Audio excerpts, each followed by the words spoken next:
Welcome back to the Business Leaders of America podcast, where business leaders come to share their advice and journeys to success with existing and emerging leaders of America. Now, here's your host, Dylan Bloyd. Hello, everyone, and welcome back to the Business Leaders of America podcast. Today's episode features one of the most accomplished and forward-thinking voices in healthcare and crisis management, Dr. John Norris. He's the founder and executive chairman of Safely to Prosperity and a globally recognized expert in infectious disease risk, regulatory reform, and healthcare innovation. Dr. Norris has held roles that shaped national and global policy, including co-leading the last major internal reform of the U.S. FDA. Now he's focused on using technology to transform how organizations prepare for and respond to infectious disease threats. In our conversation, we'll dive into his time at the FDA, his vision behind Safely to Prosperity, and how AI is reshaping the future of health safety and crisis prevention. Dr. Norris, welcome to the show. Thank you so much. I appreciate it, Dylan. Yes, absolutely. Excited to get this going. So, you've had a truly unique career from leading reform at the FDA to founding Safely to Prosperity. What early experiences or influences set you on this path toward healthcare innovation and public service? That's a very good question because I started very young. Yeah. I was recruited to be the co-leader of I think it's the last rewrite of what's called the Joint Commission's uh, certification standards, I think you would call that. Mm. And what they they're really regulations for hospitals and nursing homes and clinics, okay? Got it. But it's a private group, the Joint Commission, but it's mandatory in order to get licensed as a hospital. So, it's not really a private group. It's de facto a public group. And got recruited to help rewrite those standards. And, it was a big deal and lots of work, but it made a big difference. And I was told that maybe our work saved 1 million lives worldwide. Wow. A lot of countries copy or are influenced by the U.S. Joint Commission's standards. So, it's a lot of influence around the world. And, the standards really improve healthcare, hospital care, clinic care, nursing home care, and a little extent, drug store care, believe it or not. Right. FDA regulates drugs and devices. Joint Commission de facto regulates hospitals, nursing homes, and drugstores, but also clinics. The reason I say hospitals gently is because there's a lot of different types of hospitals in the country and the world. There's large ones, there's small ones, there's specialty ones, there's general ones. I did a lot of work as a chief advisor to the CEO of Mass General Hospital years back. That's one of the top 3 hospitals in the world. Yeah. And I also did work with as a chief outside advisor to the CEO of what's called Mass General Brigham. Used to be called Partners, but now it's called Mass General Brigham. And that's the top hospital system in the world. So I've had a lot of luck in my career. Now they say I made contributions, but they really taught me. So I don't know how much contribution I made. But that was the beginning of my regulatory reform career. After that, and I saw how important that work was and what a big difference it made, I agreed to be the number 2 guy at the FDA. That's the principal deputy commissioner and COO of the FDA. And I got recruited into that by Margaret Heckler, who was then the Secretary of Health and Human Services. Real big deal. I don't know why she wanted me, but she did. And also Frank Young, who was then commissioner of the FDA. And then later I was convinced to stay by the U.S. president for a while. I actually took on some projects for him. Wow. So, my career kept getting interesting, more and more interesting, more and more difficult, but more and more interesting. And the difference I could make ballooned for me. They think that, and I say this, people have told me that the work we did at the FDA and reorganizing the FDA probably saved 1 million lives worldwide also. Wow. The FDA for US, but by influence worldwide, really improves the quality and the risk management of health and healthcare services. Hmm. I always say risk management because FDA is through and through a risk management organization. Right. People don't hear that, but that's the truth. All it does is make sure the products that are on your table, including food, but I don't talk about food in this discussion, are safe and Right. effective. Safe and effective. Hmm. Believe me, there was a time when they were neither safe nor effective. Right. Became, more and more safe, but not very effective. Mm. Now they're largely, I'd say I would trust, I would trust anything that the FDA has approved as being safe and effective for myself and my family. Hmm. It's a great organization. The best people I ever worked with were at the FDA. Wow. The smartest people I ever worked with were at the FDA. I taught at Harvard, Mm. but there were smarter people at the FDA. And some people say, "You're kidding." No, I'm not kidding. Wow. There were. And FDA is a great institution. The Joint Commission is a great institution, although I wasn't as involved there as I was at the FDA. At the Joint Commission, I reformed the standards. At the FDA, I reformed the FDA itself. Mm. Okay. Okay. And I fell in love with a lot of the people there. Yeah. What great. And they work, you know, people make jokes about government employees not working hard. Right. Baloney. These people work extremely hard to save people's lives. That's Right. what they stand for. So I was very pleased to be honored to be recruited to be the number two guy at the FDA. Right. Stop there and give you a chance to breathe here. No, that's great. Thank you for giving us that insight because speaking of saving lives, you helped lead the U.S. response to crisis like Tylenol and Chernobyl. What did those experiences teach you about leadership under pressure? Because I mean, it doesn't get much more under pressure than that. You know, you know, I again was very lucky to be asked by the President of the United States to help manage, and the Commissioner and the HHS Secretary, by the way, to Hmm. help manage the Tylenol crisis. You know, the truth is, at the beginning, we didn't know how broad that was going to be. It could be a Right. thousand people killed. It could be 100,000 people killed. It was only a handful, but it could have been a lot because Right. we didn't know who was doing it. Somebody was putting, I think it was arsenic pills inside the Tylenol bottles. Uh, those are very deadly to people. They Right. really hurt when they kill you too. For the so I helped in two ways. I helped the U.S. find the culprit. I helped the U.S. to identify a strategy for addressing the issue, and I helped Johnson and Johnson think through how to wrap. They didn't have any protection on the bottle caps, Mm. back, and I played a small role in helping Jim Burke, who was CEO of Johnson and Johnson. Wonderful, wonderful man, very bright and very kind to work with. Helped him figure out how to put the bans on there now, the non non-tampering stuff. Right. Bottles, when Tylenol happened in this country, there was nothing to protect kids, even kids, Yeah. much less you and I from tampering. The second issue you raised is the Chernobyl, and they spell it both ways. I don't know why, but I spell it one way and other people spell it another. Right. The Chernobyl crisis, people don't understand it adequately, and there's been a lot of programs on it, and my kids always ask, "Well, why aren't you on the program?"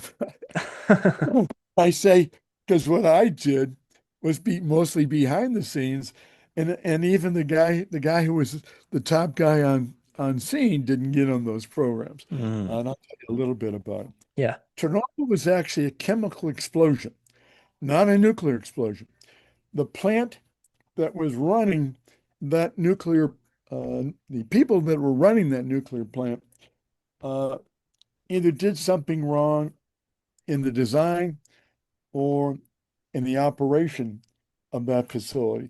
And it has never become clear because people blame the design, they blame the construction, or they blame the people operating the system. Mm. I think it's most likely that the operators made a mistake, but maybe the design was poor enough that made them make a mistake, you know. Right. The button They had too many buttons and they pushed the wrong one. Right. You know, and Chernobyl was it's interesting because there are still plants. This Chernobyl, everybody thinks of Russia. Chernobyl is located in Ukraine, Mm. not Russia, and it was in Ukraine during the Soviet Union. And everybody thinks, and probably do, there are other Chernobyl type facilities throughout Russia. I don't know the answer to that, but I'll bet there are one or two because Hmm. it was state of the art at the time it was built. Uh, it was way out of state of the art when it blew up. Um, what happened was somebody, either the design or operation, uh, removed some rods that cooled the nuclear rods inside the reactor. So what happened is, the water boiled over and the rods were so hot that things started to melt. Uh, and what happened then was it created an explosion, not a nuclear explosion, a chemical explosion. And everybody gets confused about that. But the chemical explosion was so huge that Yeah. it blew nuclear waste around the world, basically. Yeah. Um, my key roles were two. Uh, the president asked me to do two things. One was help get a guy named Dr. Gale, I've forgotten his first name, into Ukraine, then Soviet Union, to treat the most brave people in the world I've Mm. ever known. And the most brave people I've ever known in the world were the engineers and operators that ran into Chernobyl when the place was blown up and it was a deadly place to go into, but Right. they went in anyway. They knew they were going to die. Yeah. Okay. And anybody that can do that, they know they're going to leave their spouse and their kids behind, is extraordinarily brave. Right. It's in the army. When you go into combat, you don't think you're going to die. Now you Right. might, and you probably will sometimes, but you never know for sure you're going to die. Hmm. When you're a fireman, you go into a burning facility, and I don't know that you ever know for sure you're going to die. Yes. These guys knew for sure they were going to die. Now, the president wanted to help them not die, give them the 1% hope. Dr. Gale was the world's best bone marrow surgeon. And why bone marrow surgeon? Because that's where your red blood cells are created, and that's where the damage is done by these radiation. Yeah. Uh, Dr. Gale, I got him in, and they wouldn't let me in with them. I would have liked to have gone in with them, Hmm. although I think they thought it was too dangerous. So they probably did me a favor. Uh, Dr. Gale did surgery on it. I don't know the number, I can't remember it now, but let's say 12 of them. Hmm. Unfortunately, none of them saved lives. He was a heroic guy.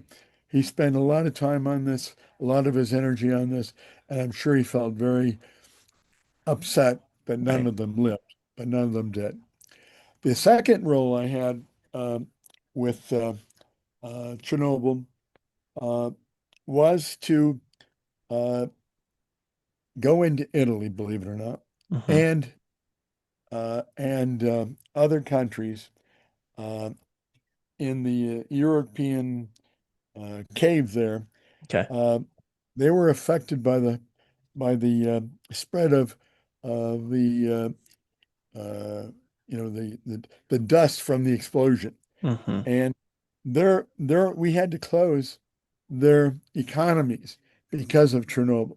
So my job was to go into these countries and open their economies. I took a physician with me that's very familiar with fallout and how to disperse it and how to clean. Uh, most of these countries had the majority of their economy was fruits and vegetables, okay, Oh and yeah. mush, okay, and when their economies got knocked off, I don't know how long they were off, but maybe 2 weeks or 3 weeks. I was sent on an emergency basis to help them get their economies open then. And I always kid with my wife because uh, one of the countries, Italy and Finland, treated me like princes. I don't know if you read Shakespeare, but it's the Prince of Finland I was. Oh Okay. yeah. And they were wonderful people in both countries that took care of me, both physically and emotionally. It was a risk I took. It wasn't a big risk, but the big risks were the people in these countries that I was trying to help feed Yeah. uh, and open their economies so they don't go broke. It was only a couple of weeks before I got in there, but it could have been months if the explosion was greater. It could have been, I don't want to say a year, but it could have been almost a year. Yeah, exactly. It depends on the amount of fallout, and those countries would have been savaged by the fallout. So, uh, not as far as I know, I don't recall if the increased rate of cancer in it was great inside of Chernobyl, but uh, I don't recall the increased rate of cancer in Italy or Finland or any of these countries. I don't think it was significant, but there was some increase. Hmm. And the president didn't want me to go in to get killed. Okay, Right, right. uh, it was a couple of weeks before I went in there, and I was only there like a week in Italy, maybe a week in Finland, less time in the other countries. Um, and I had some exposure, but I didn't care. I wanted to save those people. Now, Yeah. did I have a big risk like the Chernobyl guys that knew they were going to kill? Not even close. I had a small risk, a very Mm. small risk. But I went in, okay, and my wife was proud of me for that. Oh, absolutely. I'm sure a lot of people were because, speaking of heroes, you are definitely one of them. You've helped a lot of people. I know that you say that you're not comparing yourself, but you know what, Dr. Norris, that's incredible work. Well, thank you. It's Yes. been my work. Yes, exactly. You know, as a young, well, I didn't get you the very first of my career. Give me 10 seconds on Yeah, that. absolutely. I went to law school, business school, and postgraduate school at Harvard, Cornell, and Rochester. Mm. Uh, that's one. My expertise when I graduated from all that was in healthcare, policy management, law, and finance and risk management. My love was in risk management. Hmm. Okay. And that's what I kept feeding and feeding. So I mentioned to you, I first did the Joint Commission standards reform, which was wonderful for me, and I think wonderful for people too. Right. Then I did the FDA reform stuff. That was wonderful for me, and then also wonderful for others. And then I taught at Harvard, which was wonderful for me, and I think wonderful for others. And then I was an entrepreneur after nobody else wanted me.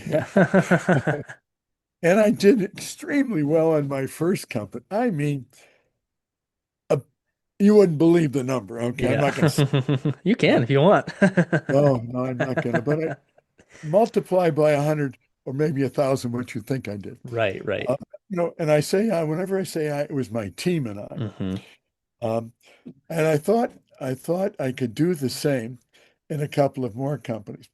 And it's a lot harder than I thought. Yeah. A lot harder. I've done okay in the others. I've had a couple of failures and I've had a couple of moderate successes. The company I have now, Safely to Prosperity, is going to make a huge difference in the world. Yes. That's why I've come back to do it. Um, and it's going to, it's infectious disease risk management is the last frontier of science and medicine. And Mm. people don't realize and don't understand that. But they sort of got a hint when Chernobyl knocked off a million Americans and 7 million people worldwide. Right. And these infectious diseases can kill you, or they can spread to your family and your kids, your Hmm. spouse, your kids. These are really deadly things to deal with. And we haven't taken them seriously until COVID.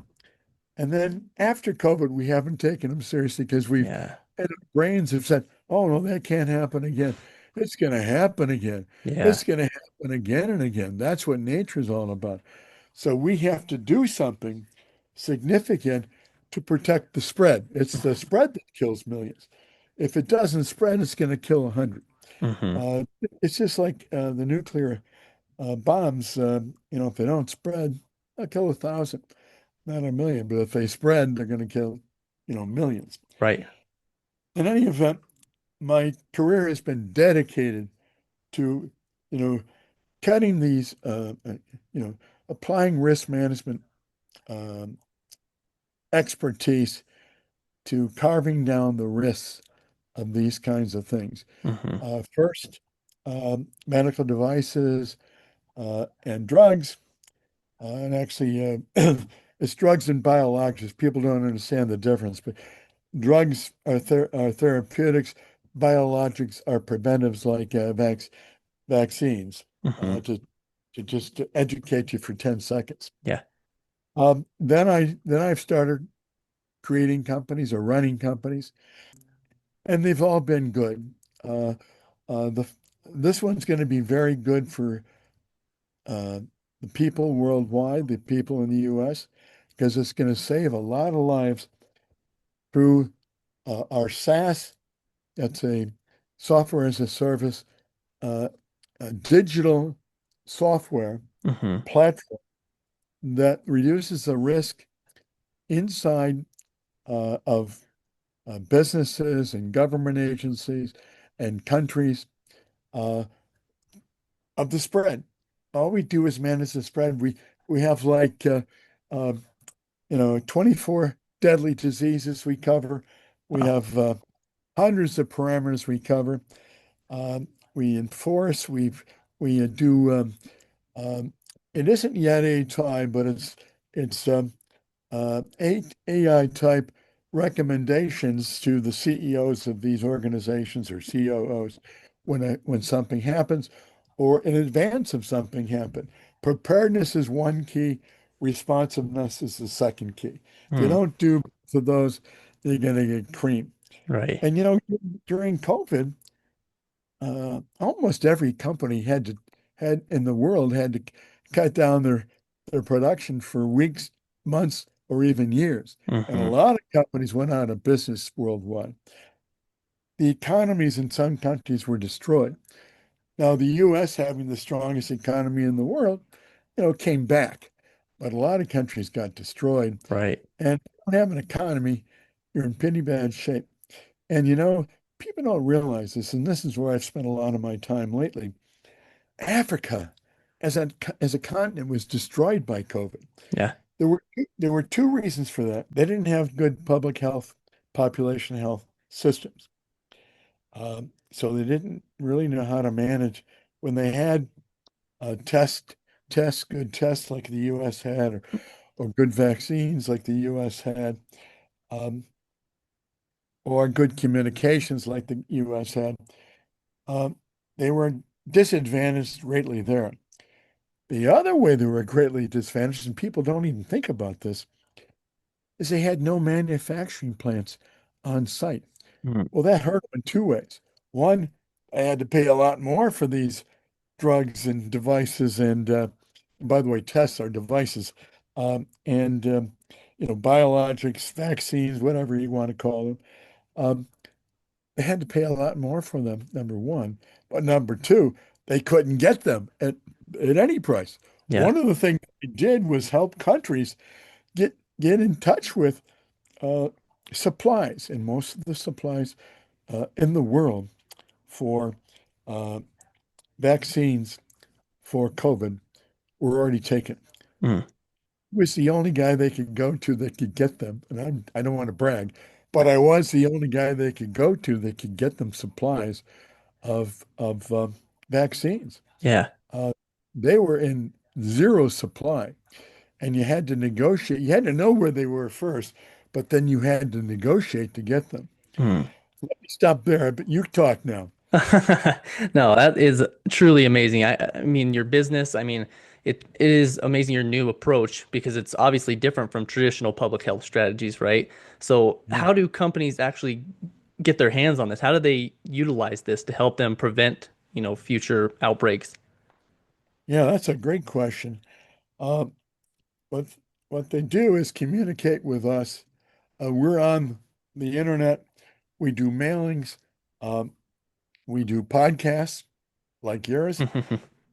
We're pretty visible. I'm a pretty well-known guy Yeah. worldwide in healthcare risk management. My team is excellent.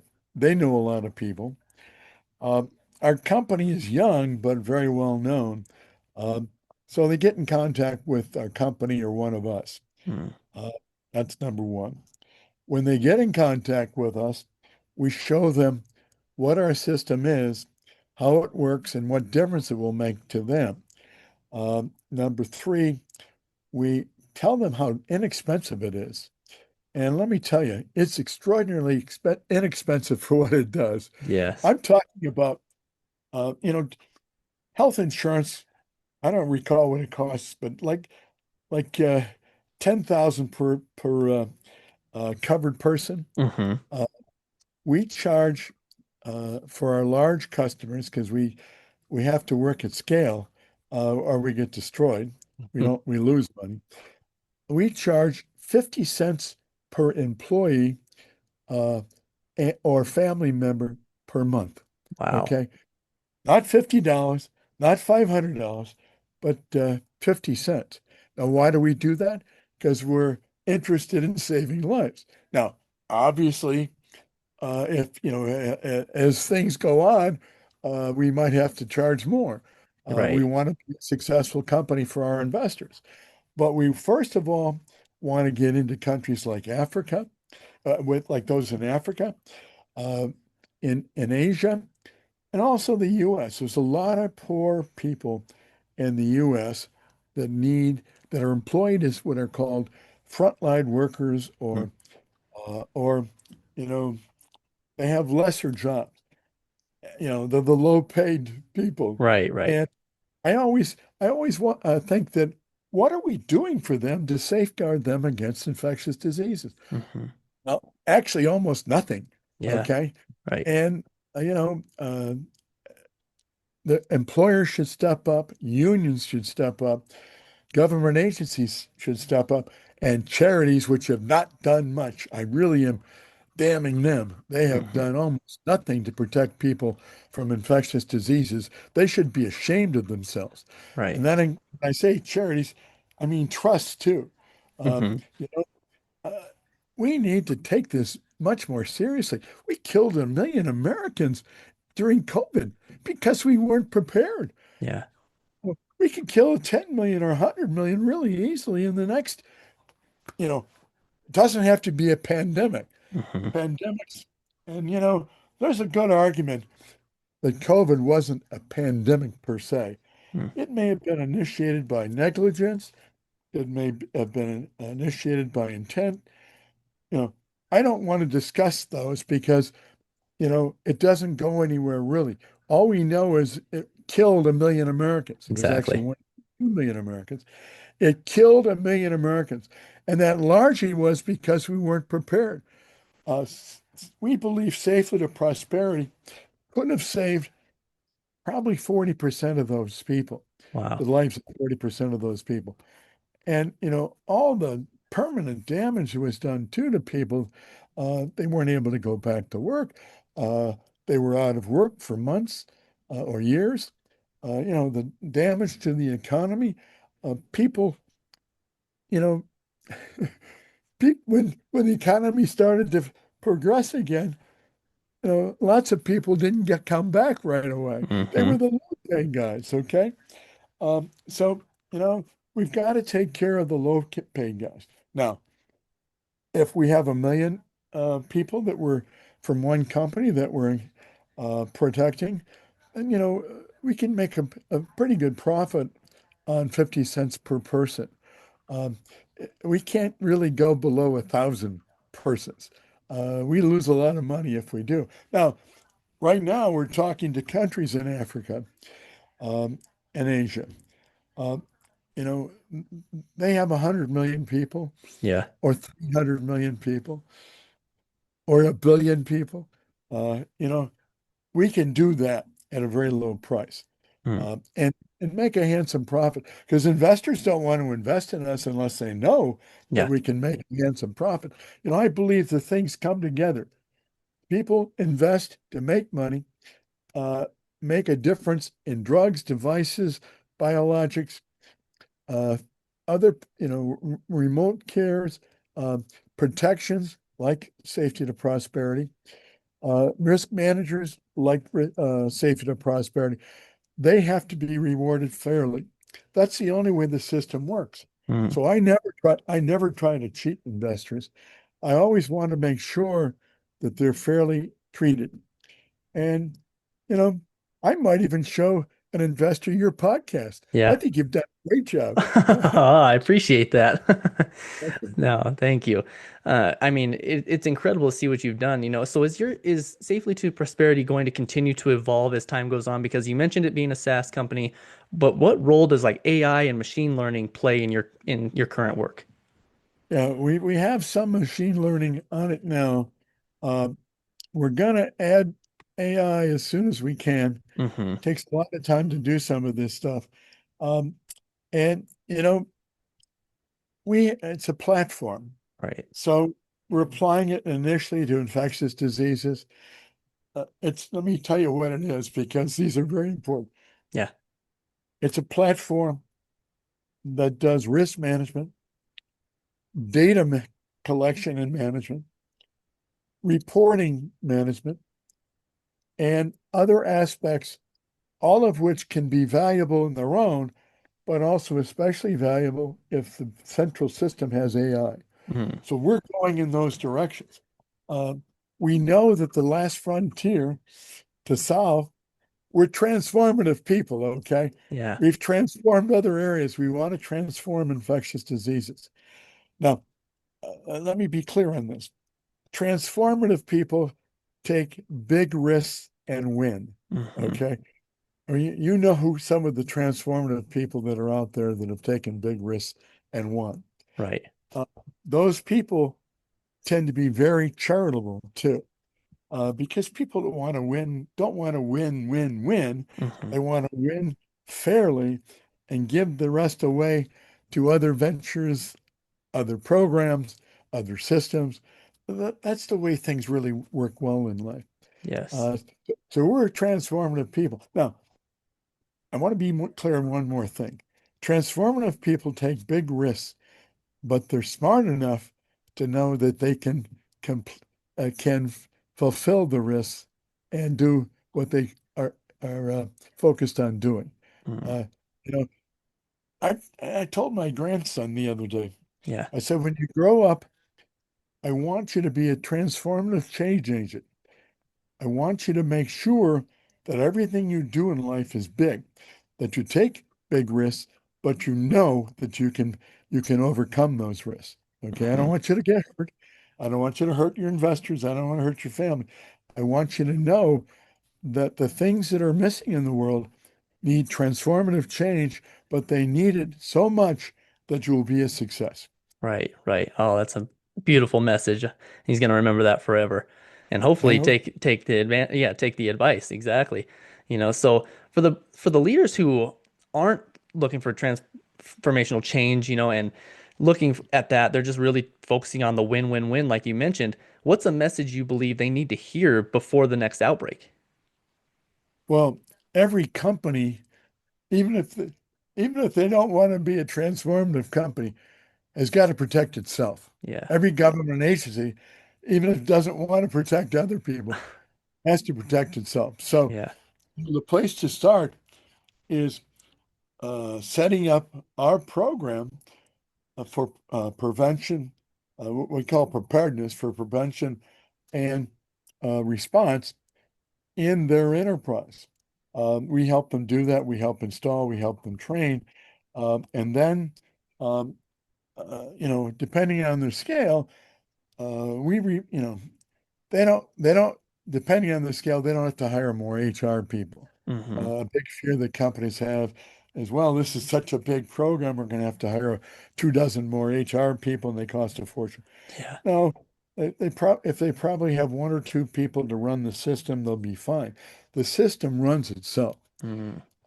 And the CEO and COO and CFO and HR, chief HR officer, and the chief security officer all can have and can press a button and get reports off the system, immediate reports. The system runs continuously 24/7, 365. It Wow.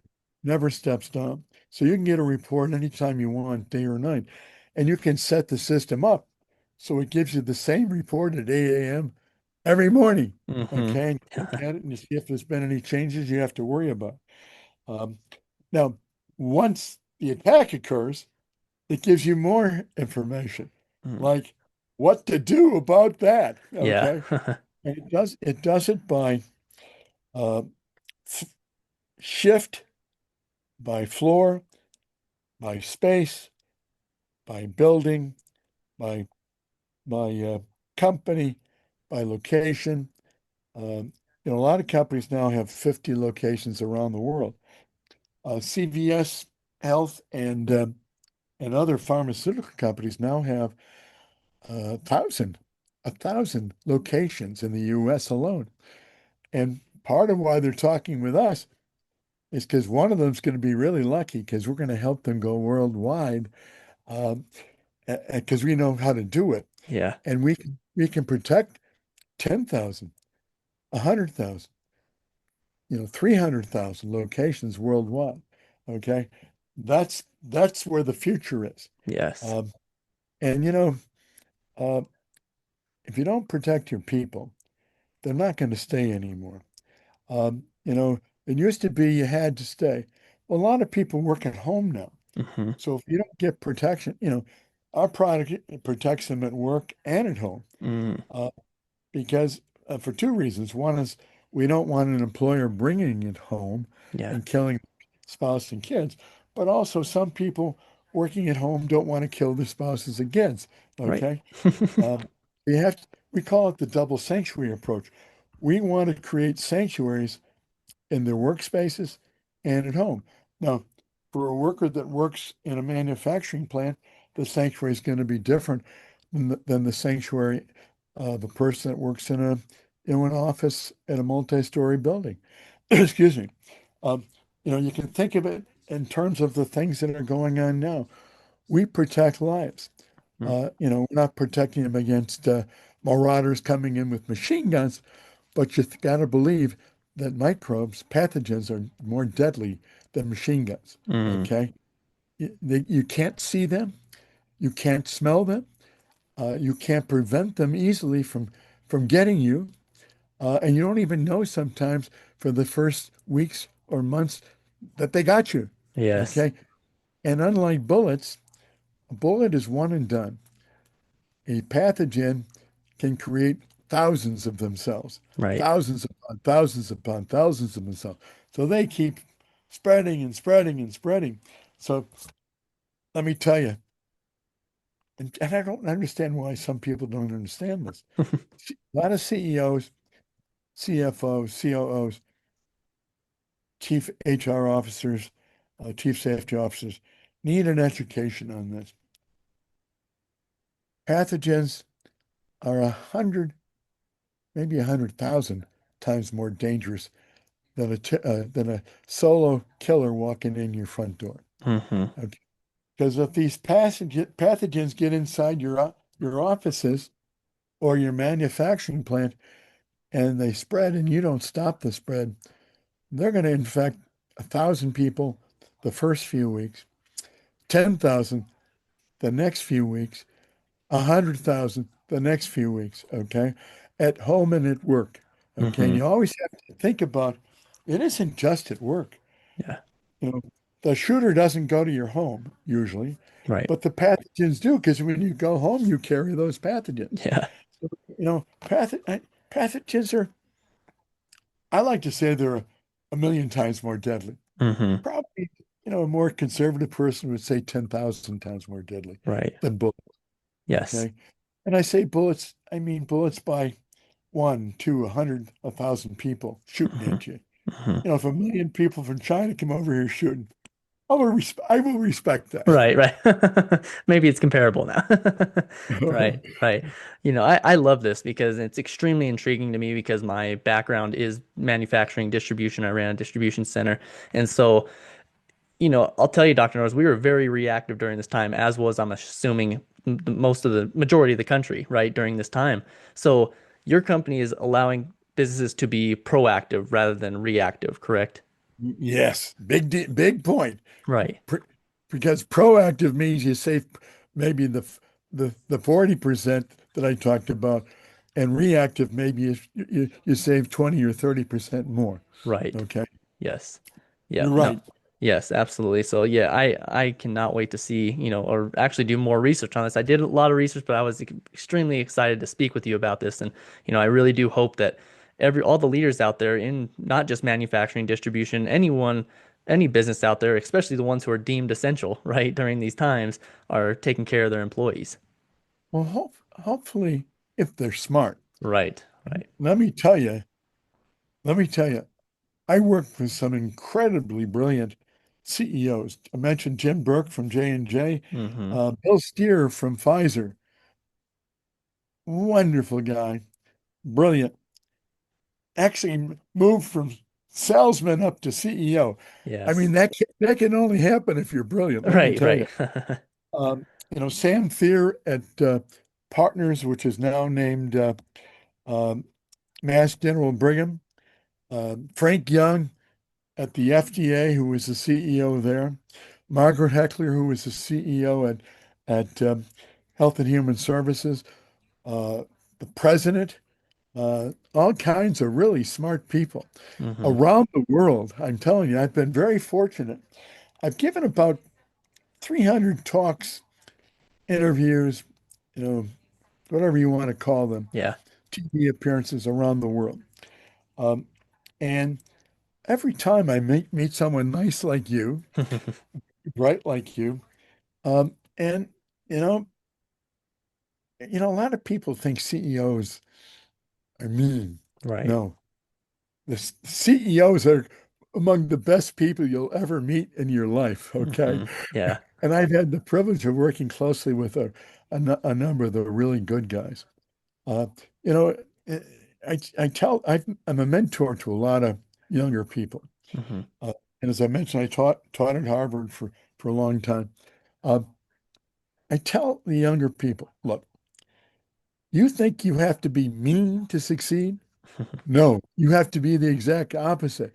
You have to be very smart, very hardworking, okay?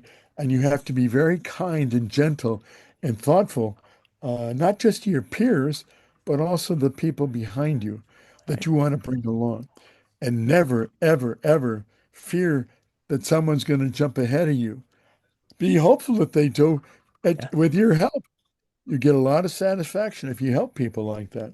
Hmm. So, I've been very lucky in part because I've had great mentors myself. Right. And so I try to pay that forward to the younger people. I got to just tell you, unfortunately for me, a lot of my mentors are dead now Hmm. because they were, 20 or 30 years older than me, but wonderful, wonderful people. Now, I better go in a minute here because Yes. I have another call coming up. Have Perfect. I done enough for you? You absolutely have. I do want to just ask you really quick for the listeners Sure. who want to learn more about your work and connect with you directly or explore what you're doing with Safely to Prosperity. What's the best way for them to reach out and follow along? Um, I would say basically three ways. Um, My email address is John period Norris, Norris, at safely2prosperity.com. That's SAFELY, the number two, not the word two, PROSPERITY.